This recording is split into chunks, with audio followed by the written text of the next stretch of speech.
Habari, kwa majina naitwa Petro Mwashigala na leo tutaendelea tena na sehemu muhimu sana ya kusoma Biblia na katika njia yetu hii ya kusoma kwa mpangilio. Na katika njia hii ya kusoma kwa mpangilio tulitazama hapo awali kwamba inachukua hatua tatu. Hatua ya kwanza ni hatua ya uchunguzi, na hatua ya pili ni hatua ya ufasiri, na hatua ya tatu ni hatua ya utekelezaji. Katika hatua ya uchunguzi tulijifunza kwamba ni hatua ambayo unajiuliza swali la muhimu sana na la msingi kwamba kifungu hiki kinamaanisha nini, au kifungu hiki kinazungumzia nini, au kinasemaje. Lakini kwenye ufasiri tunajifunza kwamba kifungu hiki kinamaanisha nini au kina maana gani. Lakini katika utekelezaji tunaangalia kwamba kifungu hiki kinataka mimi nifanye nini au nitekeleze nini kwenye maisha yangu ya kila siku.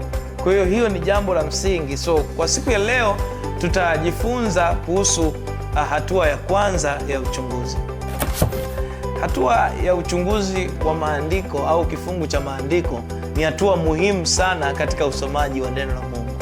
Hatua hii kwa hakika mara nyingi inatupa kuona picha kubwa ya kifungu cha maandiko, na mara nyingi mtu anayefanya uchunguzi ni sawasawa na mtu anayechunguza hatia fulani ambayo imetokea mahali fulani, au ameenda kwenye tukio fulani, sasa anataka kufanya utafiti.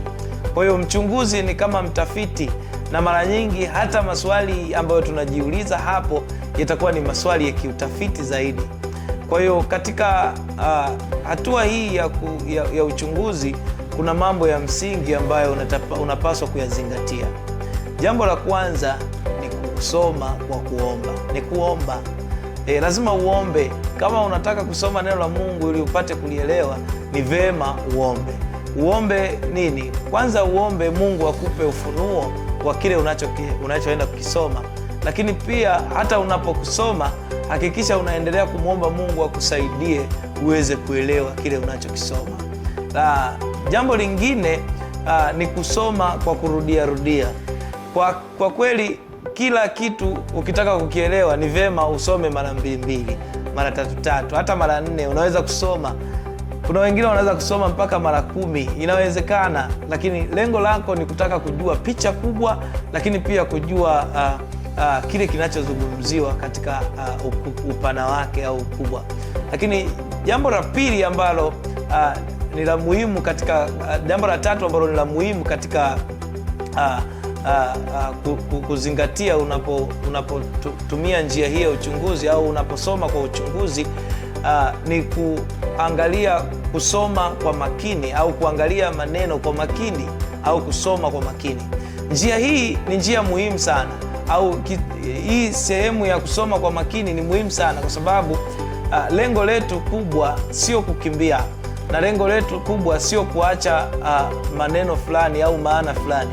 Lengo letu kubwa ni kuweza kujua kile kilichoandikwa hasa, ili tusiingize maneno mengine. Lazima tuwe makini sana kwenye kusoma.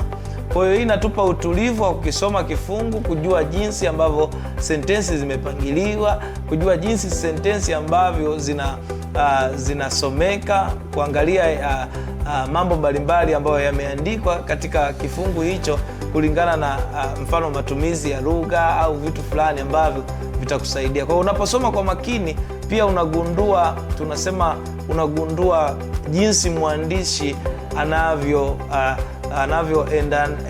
anavyoendana katika sentensi moja na nyingine, au jinsi sentensi moja inavyojenga juu ya sentensi nyingine. Kwa hiyo inatusaidia sana. Na jambo lingine muhimu ambalo tunapaswa kulikumbuka katika kusoma Biblia ili kupata ukweli halisi ni kuweza kusoma kwa utulivu. Uwe mtulivu unaposoma, lakini pia uwe mvumilivu. Maana yake ni nini? Unaposoma Biblia na kuchunguza Biblia inakuhitaji kuwa mvumilivu, kwa sababu hautaelewa kwa haraka. Wakati mwingine inakutaka usome tena. Kuna wengine unaweza usielewe kabisa, unaweza kupumzika ukarudi tena kusoma. Kwa nini? Kwa sababu inahitaji nini? uvumilivu ili kuupata ule ukweli halisi. Lakini kama nilivyokwisha kusema kwamba ni muhimu sana kurudia ule ujumbe, lakini kurudia pia kunaendana na kuweza kuangalia maneno yanayojirudia rudia pia na mambo mbalimbali ambayo ni ya msingi sana unaposoma neno la Mungu na kuchunguza. Kwa hiyo nikusii usisahau katika kusoma neno la Mungu kuzingatia Roho Mtakatifu unaposoma. Kwa nini? Kwa sababu usomaji wa neno la Mungu unamtegemea Roho Mtakatifu, kwa sababu hata neno la Mungu linatukumbusha kwamba huyu Roho ndiye atakayetufunulia yale yote yanayomhusu Yesu Kristo.